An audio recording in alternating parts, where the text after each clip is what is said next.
CEE, Central Europe Explained, an IDM podcast series powered by Erste Group. Episode 59, Ukraine Recovery Facilities. Before we begin, a quick note. This episode contains discussions about war, trauma, and reconstruction in Ukraine. You'll also hear the sound of an air raid alarm recorded during the full-scale invasion. These elements may be distressing or triggering for some listeners. Please take care while listening and feel free to skip this episode if you need to.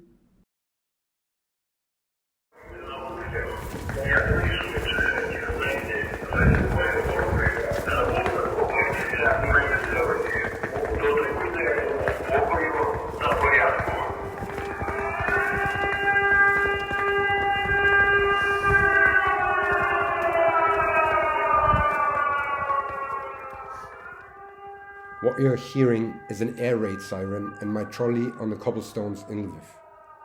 I recorded it while I was leaving my hotel at 5 in the morning to go back to catch my train to Vienna. I was there on a business trip, but also visiting friends. We were laughing just 6 hours earlier up to the curfew. Now I had to leave them behind, not knowing what this will mean, a potential attack, just precaution, false alarm. I was of course aware that this can happen, and I have experienced it before in Kiev, but something was different this time. Maybe it was also simply me realizing that this is now something that happens regularly. The fear and uncertainty Ukrainians live with every day for more than 1,000 days now. But amidst the cruelty and destruction of war, there's resilience. Ukrainians are not just surviving, they are working to rebuild their country for a free and independent future. Today, we'll focus on Ukraine's financial recovery, the priorities, the challenges, and the strategies to rebuild a stronger nation. To help us understand this complex topic, I spoke with Olga Pindyuk, an economist at the Vienna Institute for International Economic Studies. Olga has extensive expertise on Ukraine's economy and its recovery efforts. Here's what she shared. Reconstruction in Ukraine is already happening. As Olga explains, it's not something that will begin after the war. It's an ongoing process. Energy infrastructure has become a critical focus, especially after repeated missile attacks by Russia. These repairs are urgent and ongoing, ensuring that Ukrainians can maintain basic living standards and that the economy can continue to function.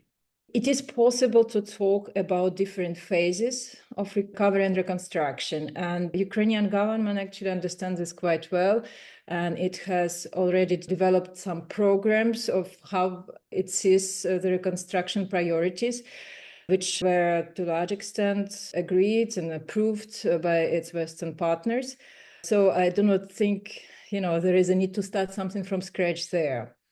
That being said, it is very important to recognize that reconstruction actually is not something which will be starting at some point in the future.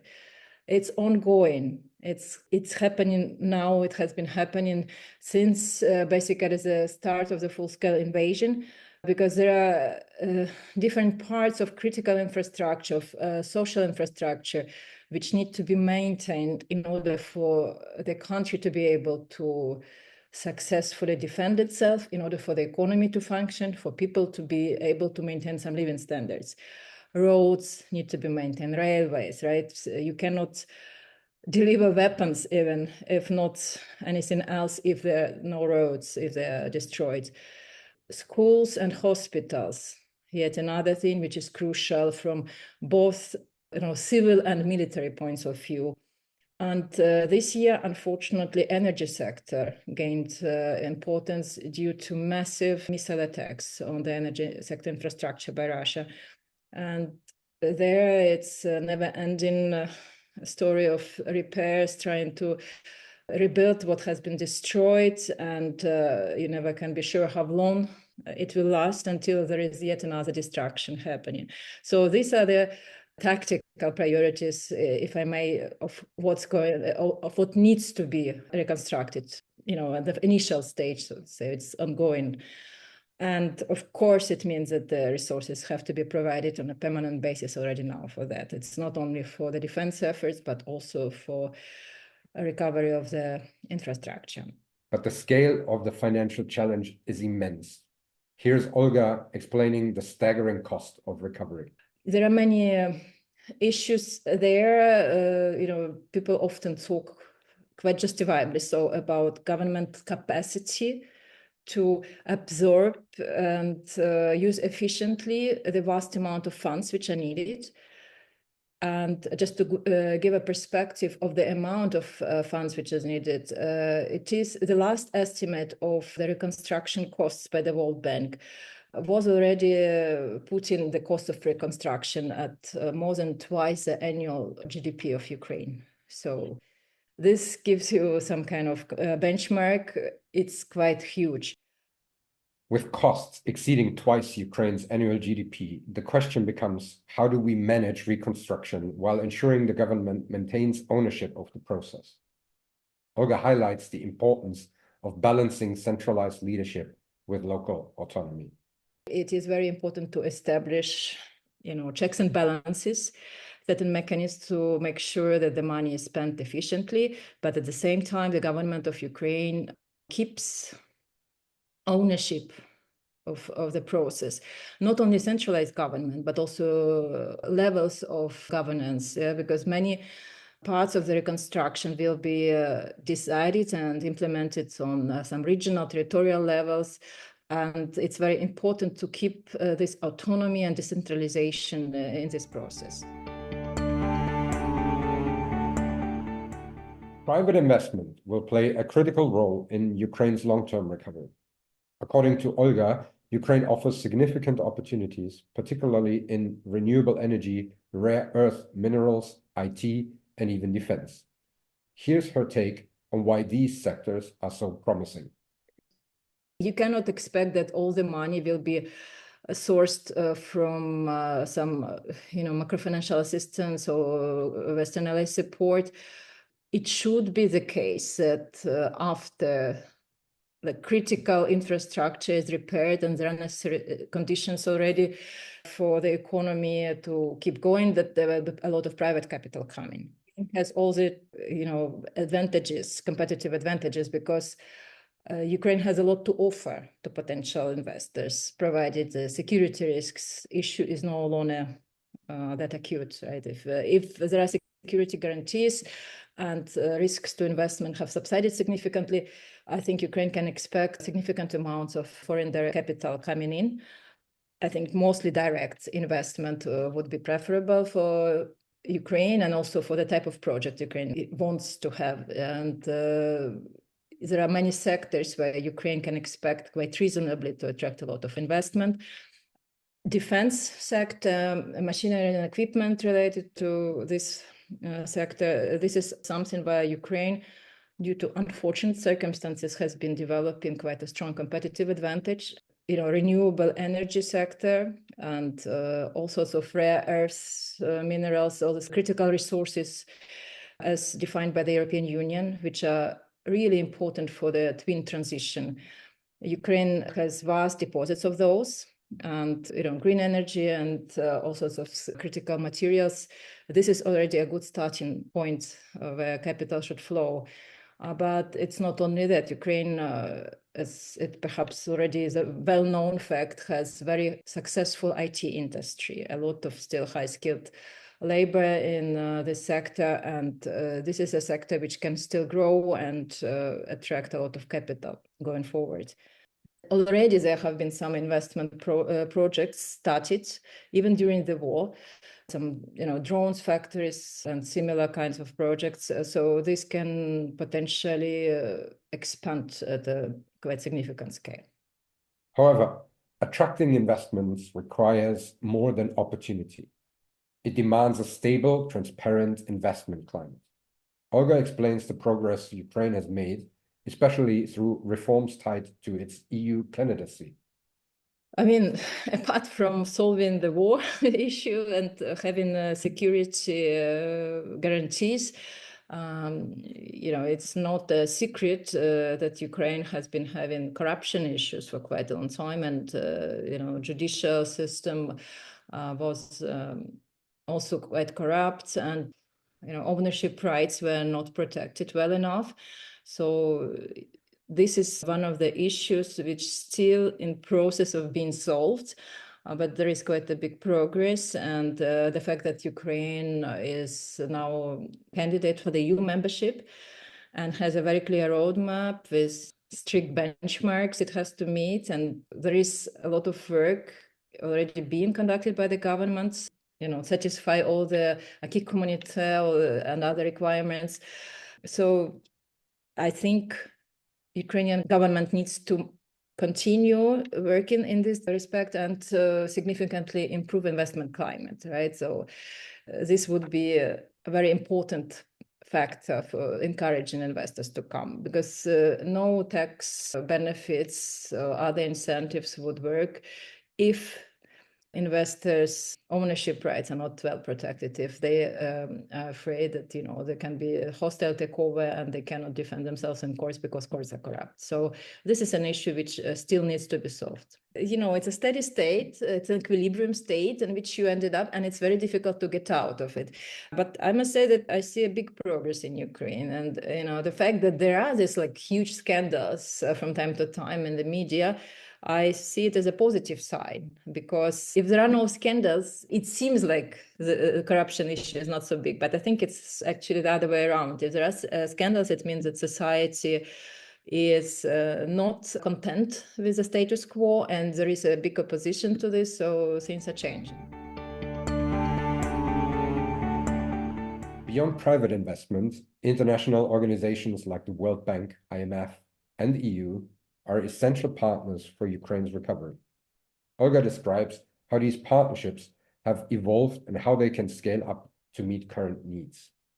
Ukraine already has quite well-established long-term partnership with the World Bank and the IMF. With the IMF, it was more of a rocky path, I must say, that Ukraine would initiate and successfully go through a first stage of some programs and then do not fulfill the necessary requirements.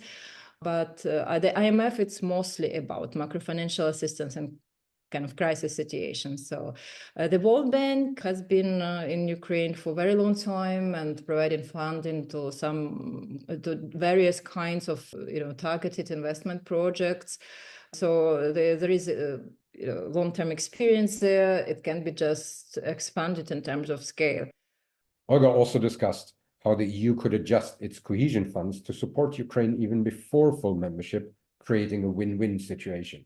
Cohesion funds are normally provided to countries which are already the members, but I think there can be some adjustments made actually for the benefit of the EU as well, to make it more flexible and help Ukraine become a more successful economy via some cohesion fund support already before it enters the EU. So then it would be like a win-win for both the EU and Ukraine, as it will be a very a much stronger economy able to benefit the other members of the EU better. As Ukraine opens up to foreign partnerships, it must also safeguard its financial sovereignty. Olga emphasizes the importance of balanced investment strategies, ensuring mutual benefits for investors and the Ukrainian economy. Shouldn't be investment at all costs. If you provide too many tax incentives to investors, it might, and no strings attached, so to say, it might be the case that the net benefits for the economy will be not that high, if not even sometimes negative, right? So this has to be very clear, and I think there is a lot of experience nowadays to learn from someone else's mistakes and not repeat them. That investment shouldn't be attracted at all costs, and it should be a very clear-headed plan, and there should be some incentives, but not too sizable, so that the government of Ukraine will not have any tax income from these projects for in the long term, and there will be not enough jobs created to justify those projects, etc. Another crucial element in safeguarding Ukraine's recovery is addressing its growing public debt. Olga highlights why debt forgiveness could be a game changer. It's not a secret that Ukraine currently has accumulated a very substantial public debt. It's approaching 100% of the country's GDP. Obviously, this is not sustainable for a country which is currently at war and then would need to devote a lot of resources to recover its economy and achieve a higher trajectory of economic growth. So, in this respect, I think the most viable way forward would be debt forgiveness. Otherwise, Ukraine might be stuck in this limbo for a very long time of servicing debt and not being able to finance investment projects which are critically needed. Finally, Olga raised an important point about the timing and scale of financial support. She believes that faster, more substantial funding is needed now. One potential source: frozen Russian central bank reserves.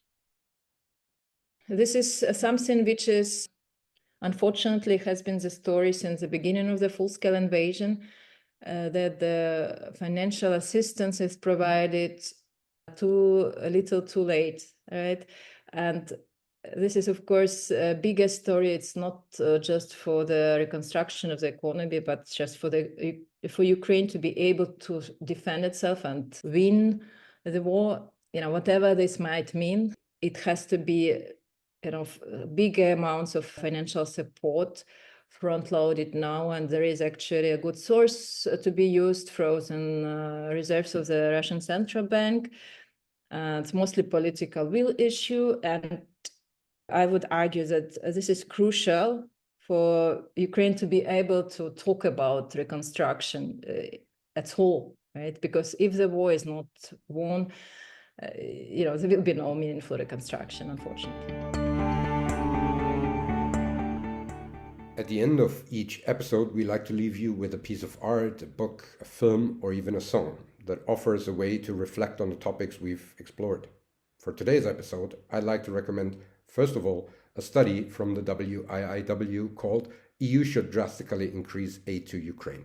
Then the book State of War, an anthology with stories of 35 of the most interesting and gifted Ukrainian writers as well as intellectuals, which I received as a present from my friend Kostya in Lviv, as well as the EP Devyanosta Ostanych Dniv Lita from the band Message, in which my friend Anton from Kiev plays bass.